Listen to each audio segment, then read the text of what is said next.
Muy buenas tardes, estimados amigos, buenas tardes, buenas noches, buenos días. Todo depende del sitio geográfico en el cual usted reside, el uso horario que allí se utiliza, cómo lo ilumina nuestro astro rey el sol o nuestra luna en cualquiera de sus facetas. Este es el programa de Raúl Palacios Presenta. Mi invitado de hoy es el expresidente de la República, Carlos Mauricio Funes Cartagena. Aún no ha entrado en contacto con nosotros, pero estamos a 3 minutos todavía de espacio de tiempo para poder tenerlo en nuestro programa. Mientras tanto, me disculpan un minuto mientras comparto este programa en las redes sociales. Por favor, si usted es asiduo a este programa o si es por primera vez que nos visita, le agradecería que compartiera este programa que vamos a tener ahora, que va a estar muy interesante, con el expresidente de la República, Mauricio Funes Cartagena.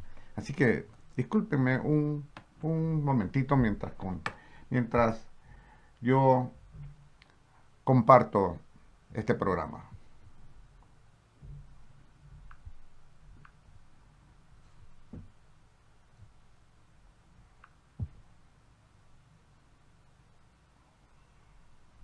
Muy buenas tardes, estimados amigos.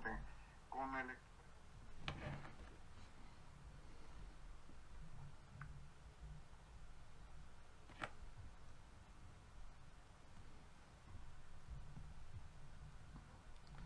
Gracias por conectarse, estimados amigos que se van conectando. Gracias Teresa Ríos y Tomás Antonio Escobar. Saludos desde Tampa, Florida. Gracias Antonio por escucharnos.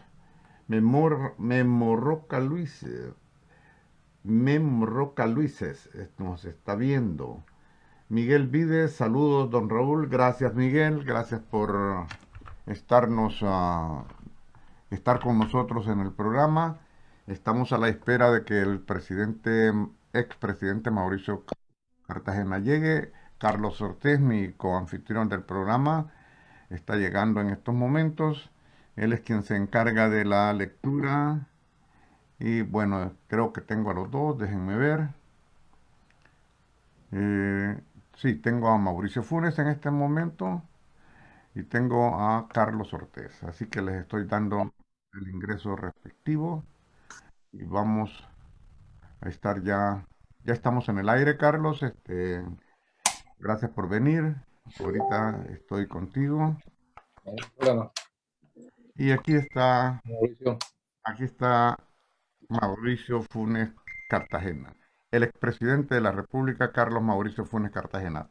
Carlos Mauricio, estamos ya en el aire. Ya hice la presentación del programa y me permitió, mientras usted llegaba, el poder compartir con diferentes grupos. Y espero que nuestros amigos que nos están escuchando y que ya también se dieron cuenta de que el programa fue presentado, que compartan con sus contactos, con sus amigos, este programa. Así que, Carlos Mauricio Funes Cartagena, expresidente de El Salvador, bienvenido una vez más al programa Raúl Palacios Presenta. Muchas gracias por esta invitación, Raúl. Es un placer estar nuevamente con usted. Agradezco la gentileza de invitarme y tenerme presente siempre como parte de su selecto grupo de panelistas que están presentes en este programa. Hay muchos temas de la coyuntura nacional sobre los cuales podemos conversar y estoy a su entera disposición para poder responder sus preguntas y poder iniciar un intercambio con usted, puesto que esta entrevista, más que pregunta y respuesta, es un intercambio, una conversación donde usted pone sus puntos de vista y yo pongo los puntos de vista míos sobre los temas que usted tenga bien poner en la agenda. Así que estoy a su entera disposición. Y un saludo, aprovecho también un saludo para todos aquellos que a través de la plataforma Raúl Palacios presenta, nos están viendo y escuchando no solo en El Salvador, sino que también en Estados Unidos, en Canadá, en Europa, en Australia y en todos aquellos lugares donde el Internet puede llegar y donde tenemos a un salvadoreño o a una salvadoreña pendiente del acontecer nacional. Así que estoy a su entera disposición, Raúl. Muchas gracias. En realidad, este programa, aunque tiene el nombre así de Raúl Palacios Presenta, ya tiene una conformación un poco más de equipo. Y Carlos Ortiz es mi coanfitrión, de alguna forma él es el que da lectura a los comentarios que se realizan, las preguntas, casi ya en la parte casi final del programa, la cual se las dirigen a usted y usted selecciona cuáles debe o no responder. Carlos, bienvenido al programa, saluda a nuestro público, por favor, y a Mauricio. Sí. Gracias. Gracias, Raúl. Buenas tardes, Mauricio. Gusto de tenerte con nosotros nuevamente. Un saludo al público. Espero que sea del agrado todo lo que se discuta en este programa.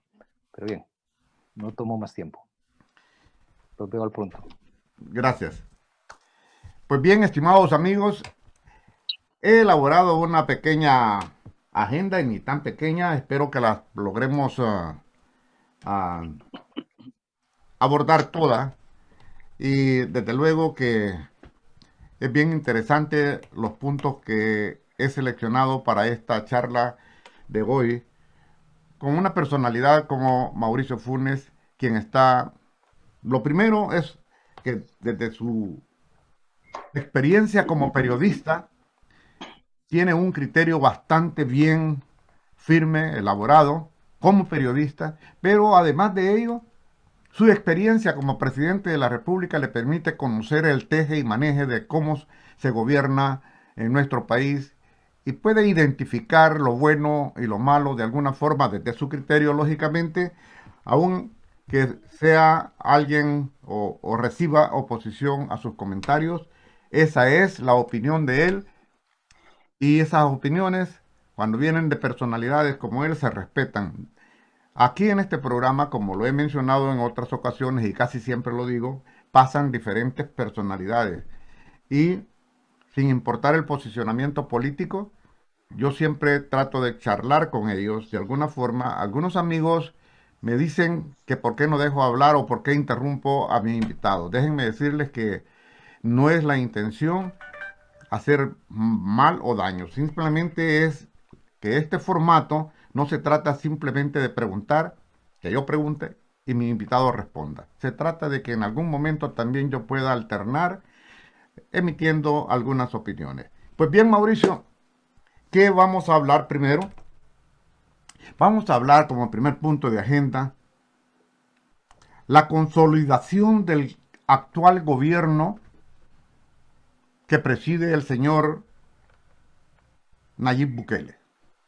A raíz de los resultados electorales que le dieron a él un apoyo tremendo, enorme, a partir del próximo mes, en pocos días, él tendrá el control casi total del gobierno.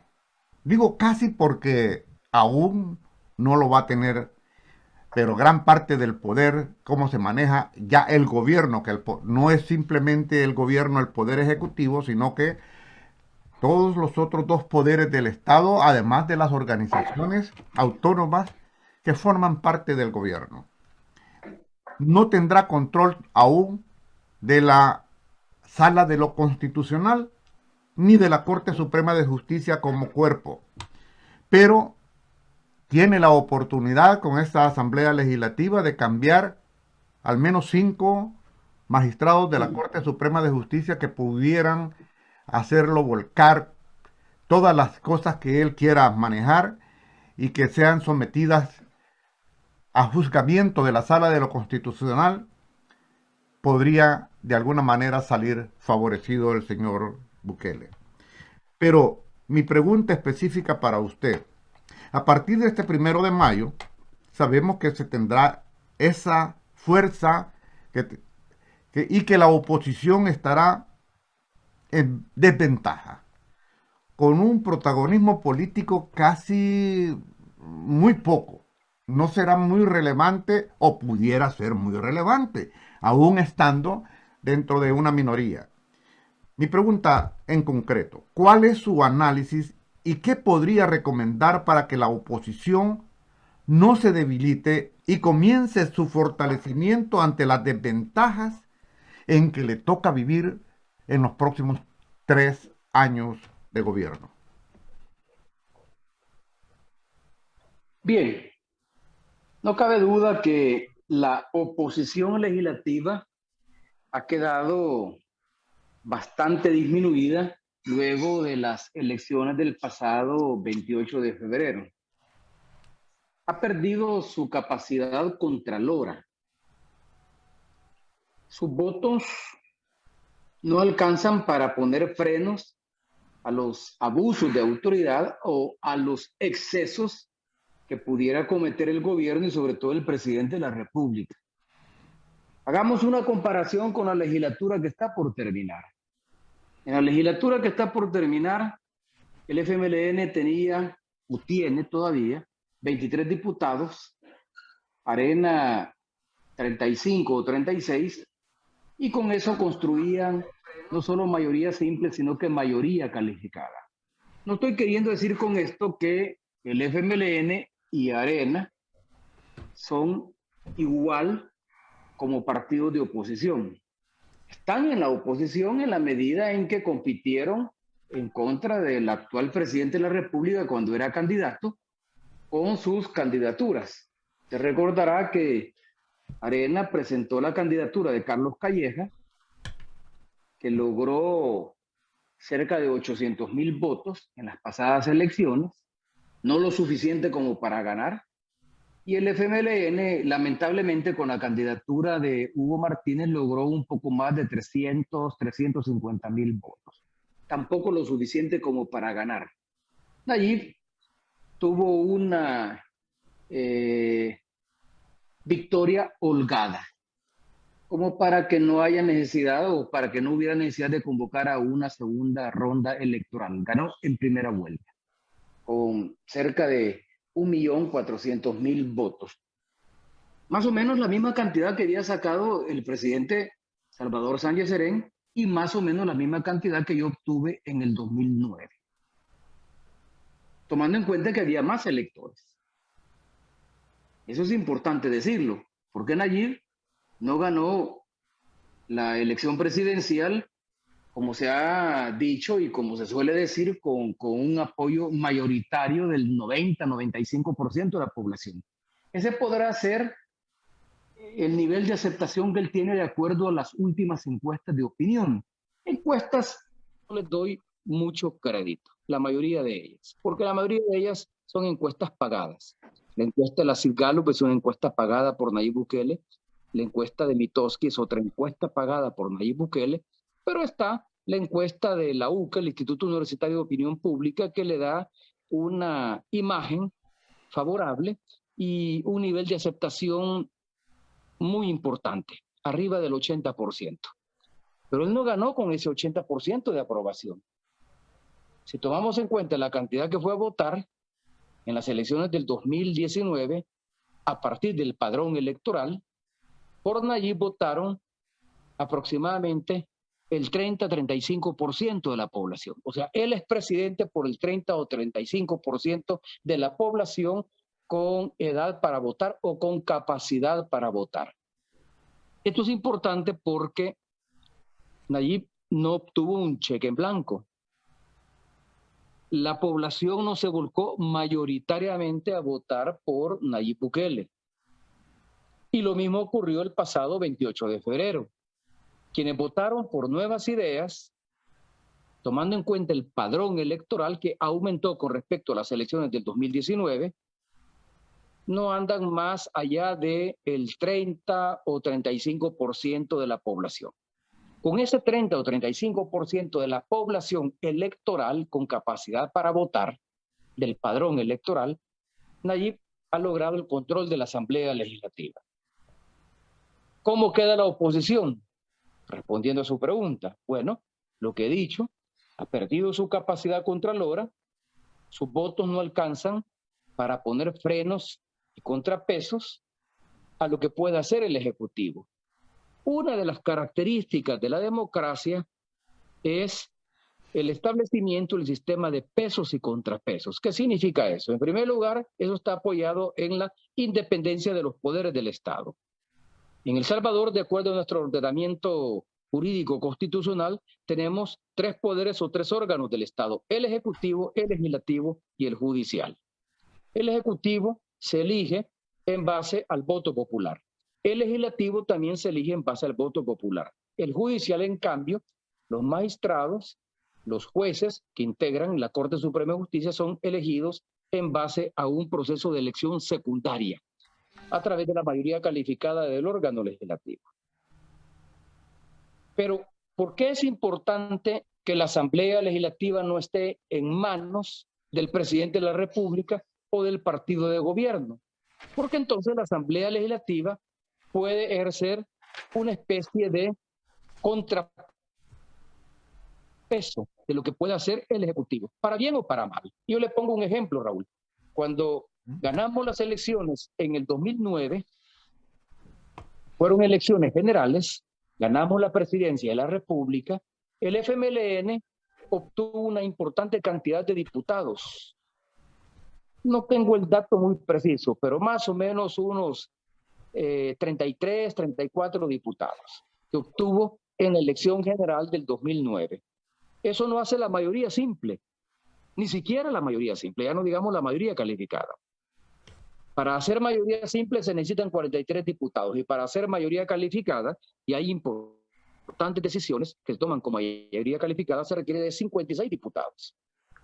Todo mi gobierno, del 2009 al 2014, tuvimos una asamblea contraria, es decir, una asamblea que no controlábamos, una asamblea donde el presidente no tenía una mayoría de la bancada que respondía al presidente o que tenía una alianza firme con el presidente, en este caso el FMLN.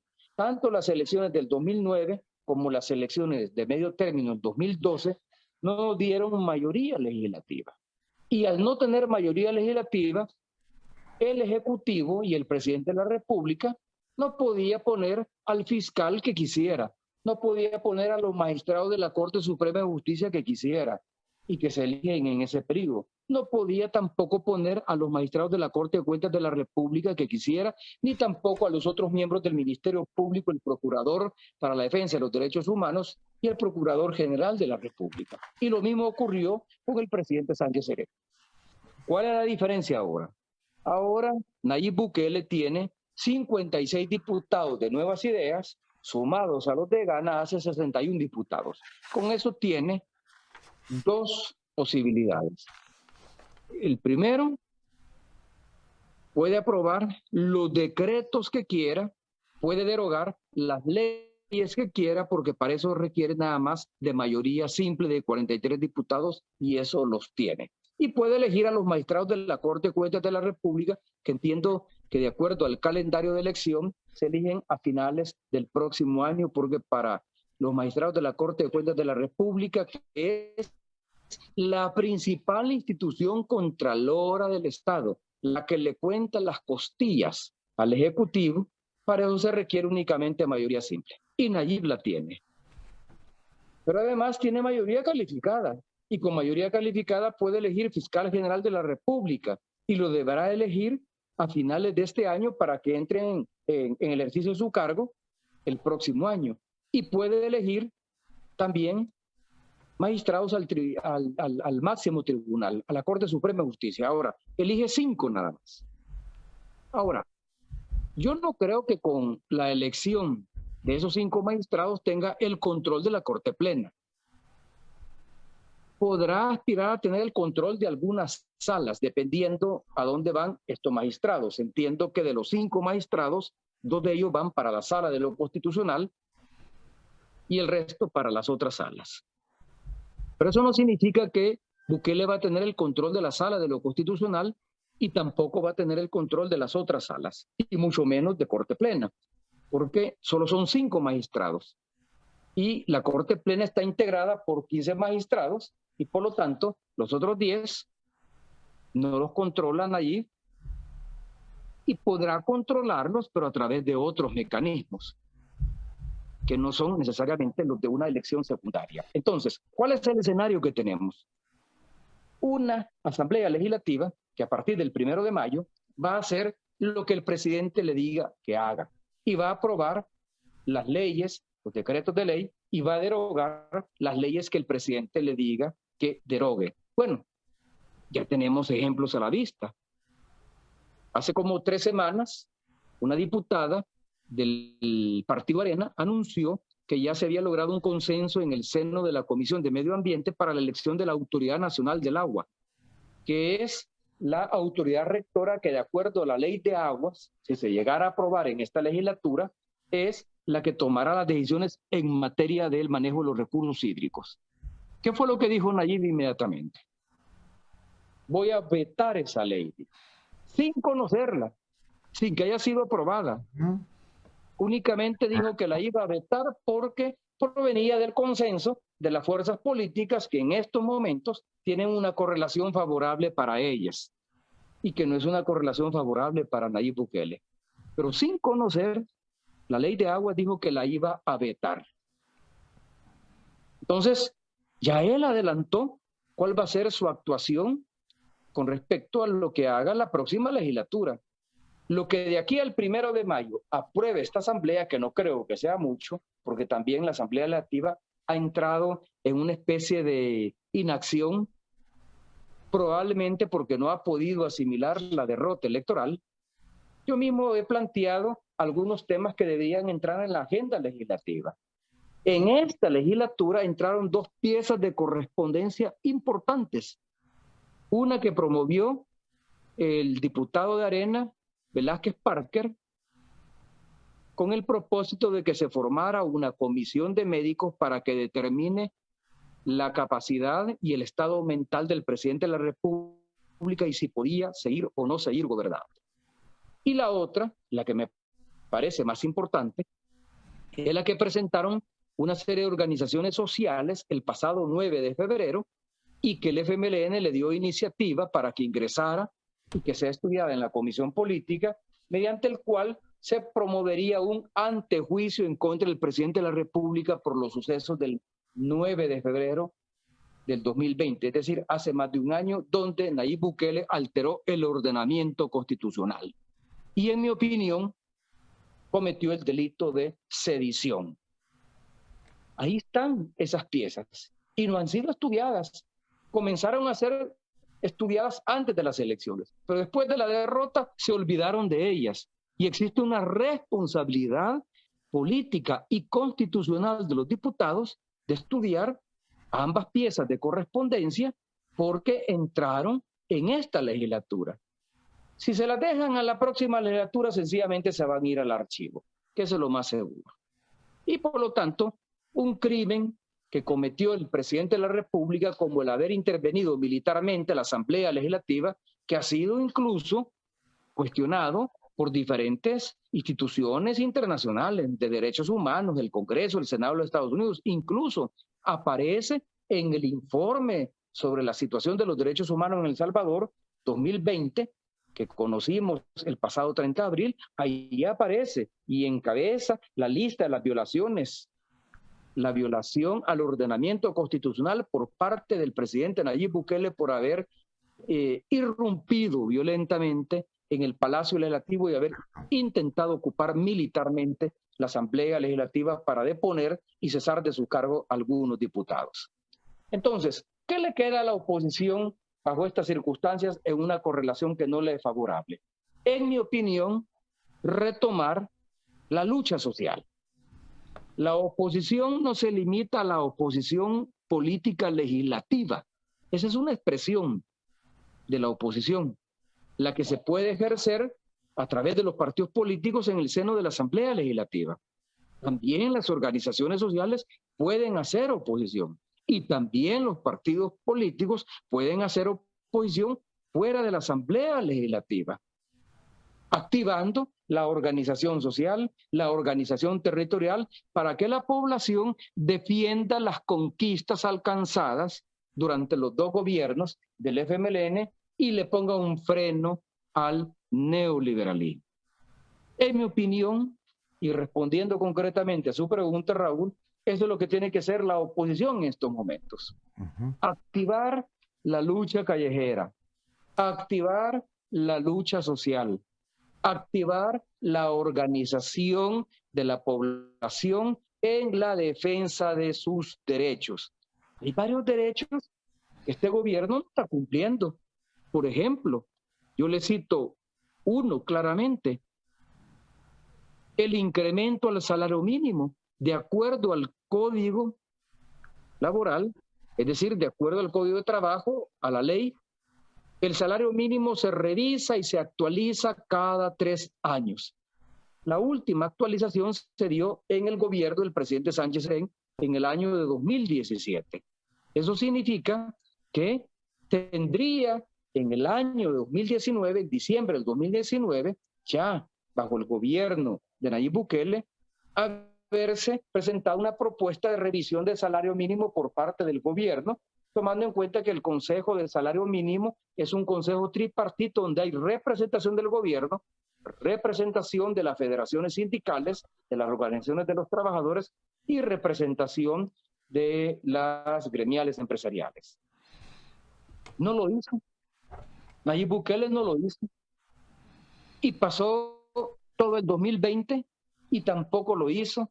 Y estamos ya en el 2021 y no lo ha hecho. Y lo único que hemos escuchado hace 2 semanas aproximadamente, parte del ministro de Trabajo, es que están haciendo un estudio de una propuesta de revisión del salario mínimo que tome en cuenta la situación económica del país y las ganancias de las empresas.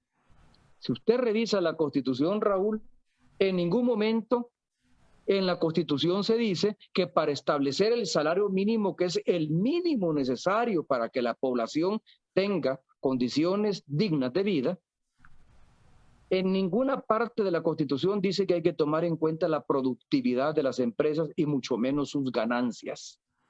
Este gobierno proempresarial, prooligárquico, piensa primero en las empresas antes de pensar en los trabajadores.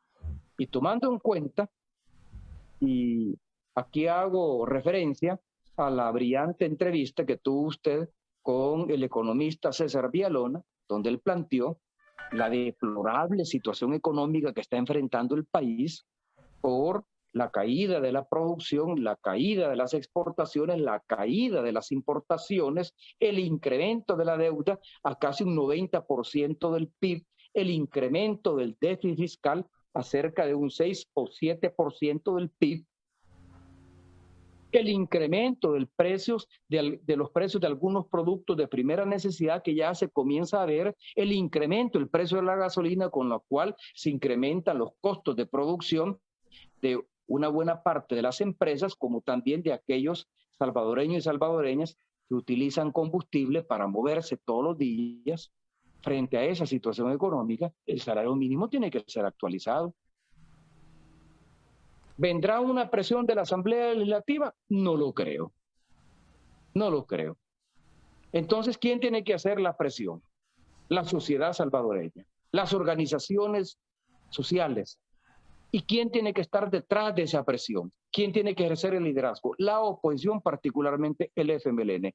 En mi opinión, ese es el papel que le toca desempeñar en estos momentos a la oposición legislativa, más bien a la oposición política representada por el FMLN. Yo no creo que Arena, aunque es un partido de oposición, va a llevar a cabo este esfuerzo. Al contrario, hay notables coincidencias entre el proyecto político y económico del partido Arena, que Arena defendió en el pasado cuando gobernó durante 20 años con el proyecto político y económico del actual presidente de la República y de Nuevas Ideas. En mi opinión, la oposición la tiene que hacer el FMLN, porque es el único partido de izquierda que tiene una visión diferente sobre el país y sobre lo que hay que hacer en el país. Y va a tener que volver a las calles, va a tener que volver a la organización social territorial.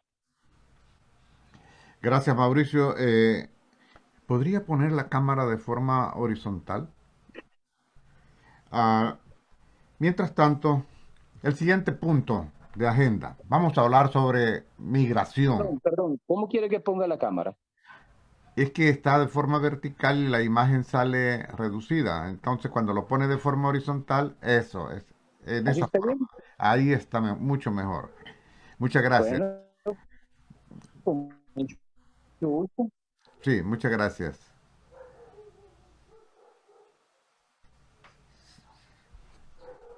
Se congeló un poquito, pero ya, pero sí me Siga. escucha, ¿verdad?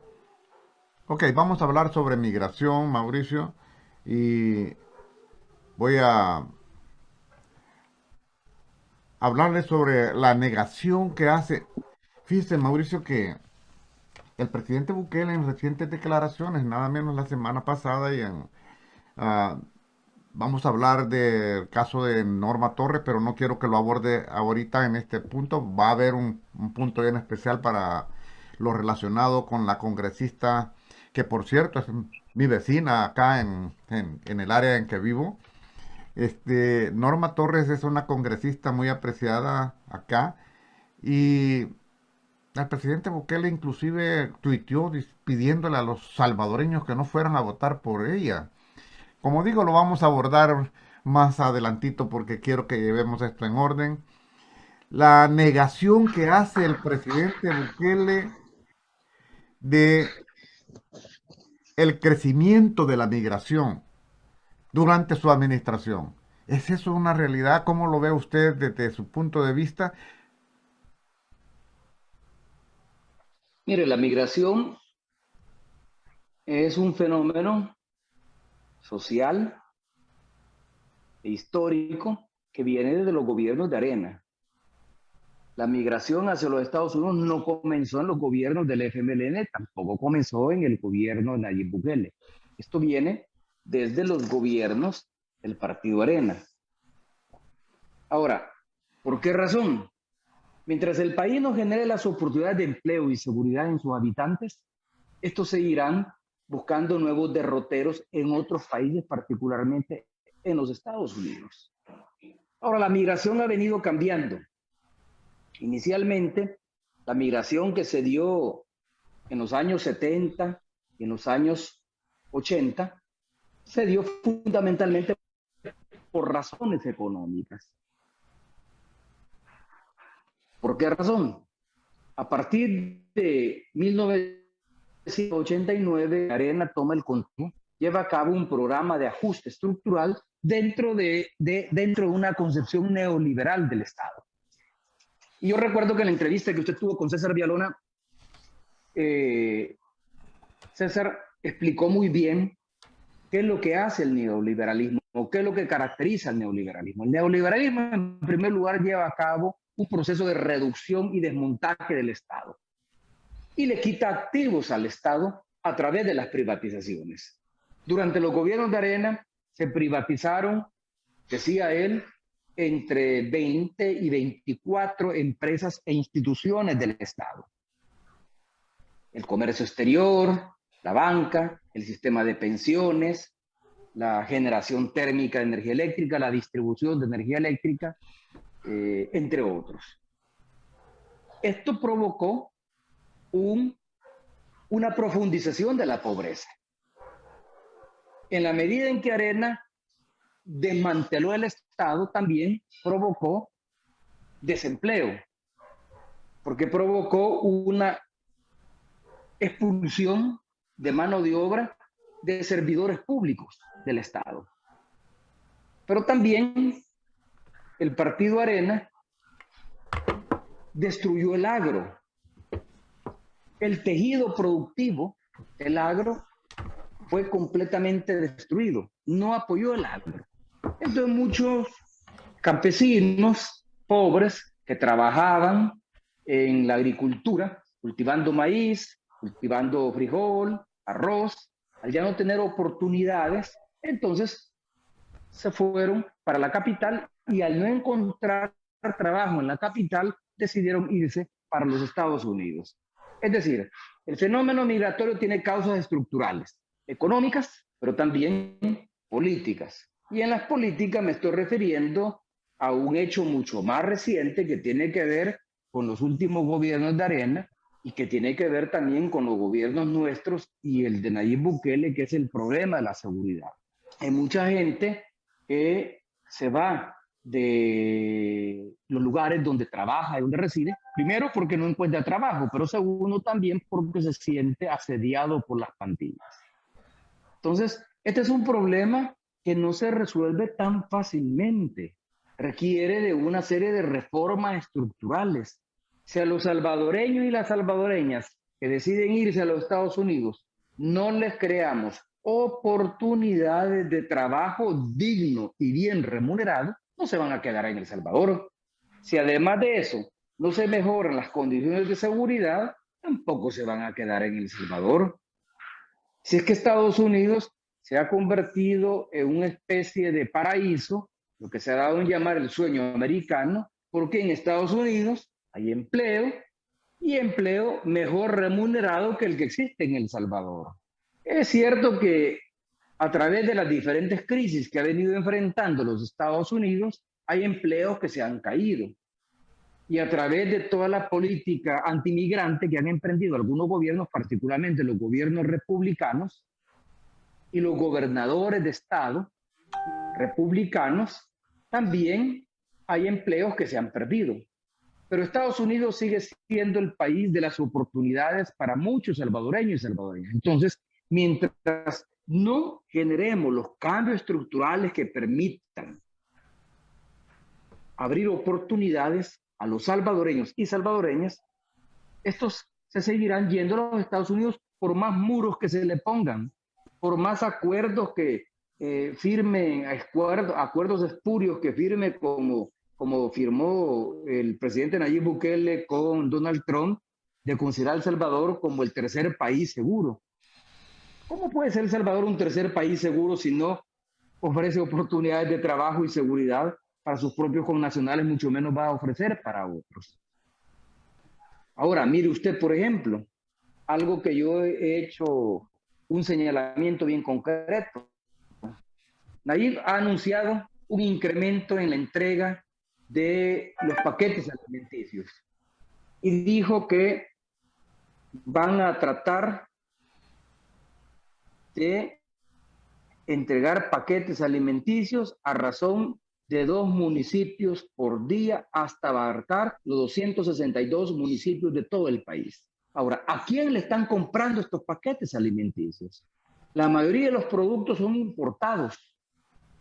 ¿Por qué no le apuestan a la reconstrucción del tejido productivo nacional?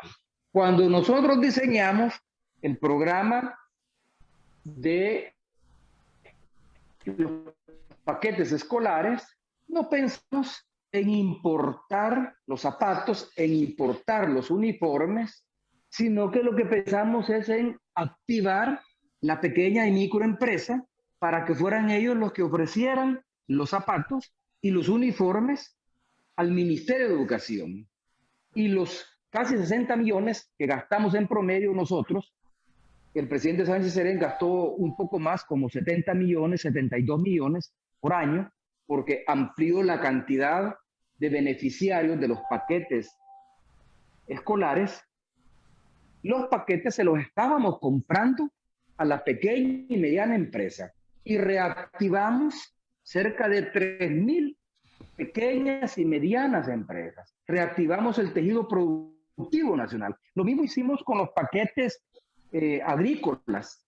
La semilla y el abono ya no se la comprábamos como hacían los gobiernos de Arena a las transnacionales que se dedican a producir abono y a producir semilla, como Monsanto, por ejemplo.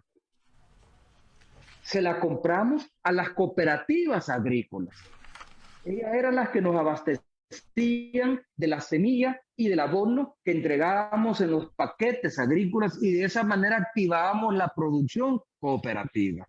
Hoy resulta, según me he enterado, que el ministro de Agricultura actual, Juan Pablo Anlíquer, ha hecho convenios con Monsanto y con la Bayer para volver a comprarle el abono y las semillas a estas transnacionales, en lugar de activar el tejido productivo nacional.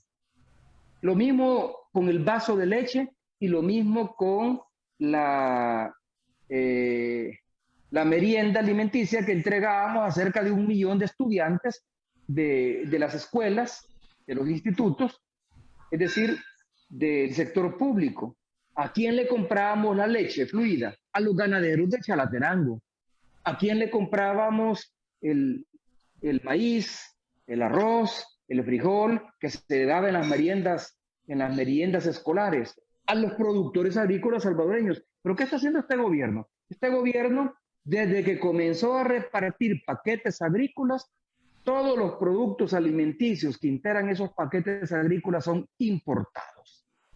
Solo a empresas de Sinaloa, México, de dudosa trayectoria, que están siendo investigadas por México, por estar involucradas con el narcotráfico, con el lavado de dinero y con sobornos, el Ministerio de Agricultura y Ganadería gastó más de 300 millones de dólares en lugar de activar el tejido productivo nacional y reactivar la producción agroalimentaria. Entonces, ¿qué pasa con esta gente que antes se dedicaba a la producción de alimentos? Se va para Estados Unidos porque aquí no encuentra empleo. Y mientras no resolvamos ese problema de falta de generación de oportunidades, los salvadoreños y salvadoreñas, nuestros compatriotas, se seguirán yendo a los Estados Unidos. Muchas gracias, Mauricio. El presidente Nayib Bukele, en el reciente caso ocurrido con el vil crimen cometido al mismo estilo que cometieron acá en los Estados Unidos y que por cierto está ahorita en juicio, el de George Floyd, que fue asesinado de alguna forma bien semejante, bien similar. Un oficial de policía, mujer para colmo, pone su rodilla descarga el peso de su rodilla en la parte cervical de Victoria Salazar. Eso causa cuando uno ve las escenas y recuerda lo que ocurrió acá y que generó acá en los Estados Unidos una movilización tan fuerte que ha obligado a que hoy tengan a esos responsables en pleno juzgamiento judicial. Lo que quiero manifestarle es que el presidente de la República, como todo oportunista, porque no lo puedo citar de otra forma, utiliza esto para buscar protagonismo que ya lo tiene. En realidad no lo necesitaría. En realidad esto se encargaría ¿cómo se llama? El Ministerio de Relaciones Exteriores, en su caso, el consulado en México, el cónsul en México, en todo caso. Pero de alguna manera es importante porque le dio quizás una importancia para que el gobierno de México haga estudios serios sobre los crímenes a los que son sujetos los migrantes cuando van en paso hacia los Estados Unidos de América. Lo que es criticable es la conducta del presidente. Lo que se tiene que aplaudir, se aplaude, porque hay que hacerlo. Pero, ¿cómo lo ve usted desde su propia óptica? ¿Cómo lo analiza ese hecho en el cual el presidente tuitea, como es su costumbre de inmediato? A veces el presidente ni siquiera da lugar a un momento de reflexión y de alguna manera, en vez de dirigirse, desde mi punto de vista, Mauricio, en vez de dirigirse de forma privada con el presidente de la República de México o con lo que corresponde al Ministerio de Relaciones Exteriores de México, no sé, con el secretario general, de alguna forma, la asamblea, en el Parlamento mexicano, y pedir un tanto de justicia, lo hace de la forma en que lo hizo. ¿Qué piensa usted? Hay que partir de un hecho.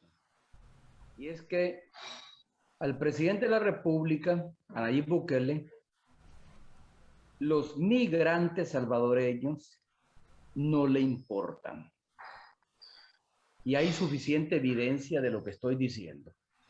Una cosa son las declaraciones de buenas intenciones que puede dar el propio presidente de la República o la canciller Alexandra Gil, y otra cosa es lo que en la práctica hacen. Fíjese usted, cuando el expresidente Donald Trump toma la decisión ejecutiva, no fue una decisión del Congreso ni del Senado de los Estados Unidos, fue una decisión ejecutiva de suspender el estatus de protección temporal, el TPS, porque esa es una decisión del Ejecutivo. Yo recuerdo que en mi gobierno hubo 2 renovaciones del TPS que anunció Obama y que el propio presidente Obama me llamó a mí por teléfono para decirme que había tomado la decisión de renovar el TPS. Y lo mismo hizo también con el presidente Sánchez Serén. Pero Donald Trump no. Donald Trump no renovó el TPS. Cuando vence el plazo del TPS, él anuncia la eliminación del TPS. ¿Por qué no se dieron las deportaciones? Porque un juez federal de Nueva York, a partir de una iniciativa promovida por una serie de organizaciones que se dedican a proteger y a defender los derechos de los migrantes, promovieron una acción legal de una compatriota salvadoreña que pidió amparo por la decisión del presidente Donald Trump de suspender el estatus de protección temporal. Y entonces se congeló la deportación. Usted recordará que fue un juez federal de Nueva York quien toma esa decisión y a partir de ahí se congela la deportación y se da un plazo de cerca de 2 años para proceder a la deportación. Ahora, ¿qué es lo que hacen allí? Se monta sobre ese caballo cuando Nayib no había promovido absolutamente nada. En la reunión que tuvo con Donald Trump en Nueva York, una reunión de 17 minutos, en el contexto de la primera Asamblea General de Naciones Unidas en la que participa Nayib Bukele, en esa reunión que tuvo en un hotel de Nueva York, en uno de los salones, se dedicaron a intercambiar elogios, a decirle uno al otro que era el presidente más cool del mundo, a chulearse los calcetines y los zapatos. Eso fue lo que hicieron. Eso fue lo que se trasladó a la prensa, de que el presidente Nayib Bukele dijo que tenía profundas coincidencias con Donald Trump y que él consideraba de que el presidente Donald Trump era un presidente cool, como lo era él. Y hasta hablaron de los zapatos y hablaron de los calcetines. Pero el tema de los tepecianos no entró en la agenda. Y si entró, no llegaron a ningún acuerdo. A la salida de esa reunión, el presidente Bukele fue abordado por salvadoreños de algunas organizaciones y por algunos tepecianos que querían una reunión con él, y él les dijo que los iba a recibir en Washington, que no tenía tiempo para recibirlos en Nueva York, que se vieran en Washington. Y en Washington no lo recibió. Ahí parece ser que fue la canciller la que lo recibió. ¿A qué quiero llegar con esto? Nayib Bukele no está interesado en los migrantes, no está interesado en resolver el problema de los migrantes ni las condiciones estructurales que provocan la migración hacia los Estados Unidos, mucho menos en proteger los derechos de los tepecianos. No está interesado. Entonces, cuando él reacciona ante el asesinato de Victoria Salazar, la compatriota que fue vilmente asesinada por las fuerzas de seguridad pública, por la policía de Tulum en el estado de Quintana Roo, en México, él lo hace, fíjese bien, yo le medí la reacción. El asesinato fue cometido el sábado en horas de la tarde. Pero él reacciona hasta el domingo en horas de la noche. Más de 24 horas después. ¿Por qué? Porque él mientras tanto estaba publicitando que El Salvador le había comprado 2 millones de vacunas para el COVID-19 a China y que esperaban esas vacunas en los próximos días. Y él estaba sacando provecho publicitario al tema de las vacunas con China y entonces no se metió al punto de Victoria Salazar. Hasta después, cuando vino la presión social y cuando se hizo evidente, porque los diferentes medios de comunicación de todo el mundo, y sobre todo los mexicanos y salvadoreños, comenzaron a sacar el nivel de violencia que se ejerció contra Victoria Salazar, porque como usted dice, le fracturaron le fracturaron la columna vertebral, le fracturaron 2 vértebras de la zona cervical y que fue lo que le provocó la asfixia por la presión que ejerció una mujer policía igual a el afroamericano que también fue asesinado por una presión similar que ejercieron sobre su columna. Entonces, hasta entonces que reacciona. Y reacciona diciendo que pide a las autoridades mexicanas que se investigue el caso, que se le imponga el peso de la ley y que él, como gobierno, se va a hacer cargo de las 2 hijas que deja en la orfandad Victoria Salazar porque estaba con sus 2 hijas. Y después comienza a revelar que la pareja sentimental de Victoria Salazar, un mexicano, que tenía una relación sentimental con ella, había abusado de una de sus hijas, parece que de la hija menor. Y luego reveló que la hija mayor se había desaparecido, pero luego la hija mayor apareció en la Fiscalía de Quintana Roo. ¿Y qué fue lo que dijo la hija mayor? Que agradecía el ofrecimiento que hacía Nayib Bukele, pero que ella no quería regresar a El Salvador porque no habían condiciones para regresar a El Salvador.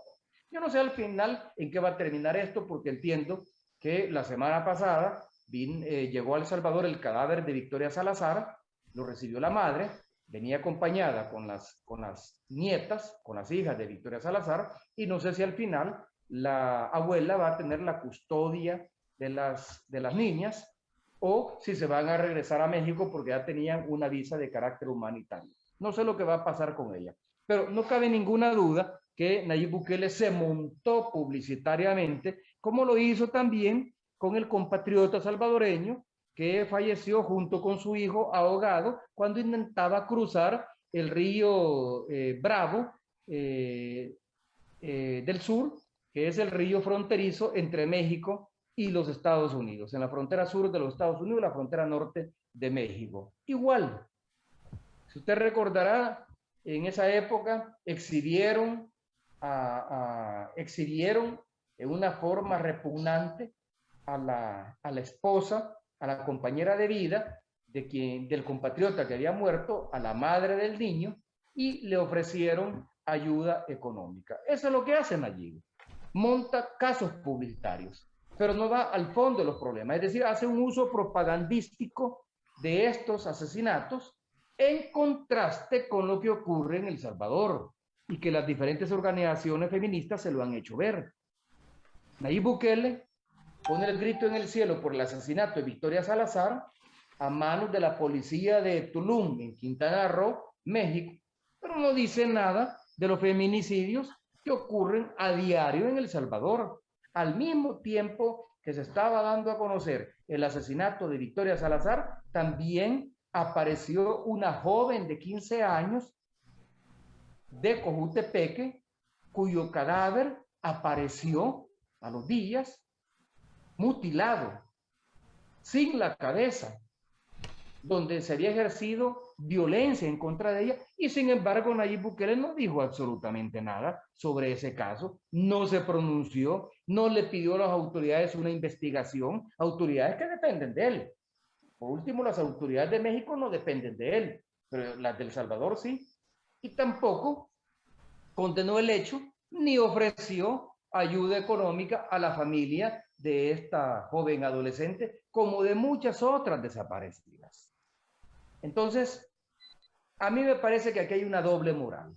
Nayib se montó publicitariamente en el asesinato de Victoria Salazar, como lo hizo también hace casi un año en la muerte del compatriota salvadoreño que murió junto con su hijo ahogado en el río fronterizo, del pase fronterizo, del cruce fronterizo entre Estados Unidos y El Salvador.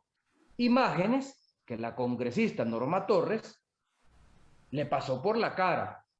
Él salió diciendo que esta gente, este compatriota había salido de El Salvador en tiempos de Sánchez Serén, al que usted defendió, dice. Bueno, probablemente salió en los últimos meses del gobierno del presidente Sánchez Serén, pero el fallecimiento ocurrió el 24 de julio, cuando ya Nayib Bukele era presidente de la República. Y cuando Norma Torres le hace ver este hecho, en el fondo, ¿qué es lo que le está diciendo? Usted, en lugar de exhibirse públicamente como el presidente más cool, de tener un ejército de troles que levantan su imagen y que vive de eso, en lugar de eso debería meterse a resolver los problemas estructurales que provocan la migración. Y no solo eso, le dijo, usted debería también de ya no tener un gobierno coludido con el narcotráfico y el lavado de dólares. Porque usted recordará, y en eso nos vamos a meter más adelante, como usted lo ha dicho, que la congresista Norma Torres habló de narcoestados no solo para Honduras, Guatemala, sino que también para El Salvador.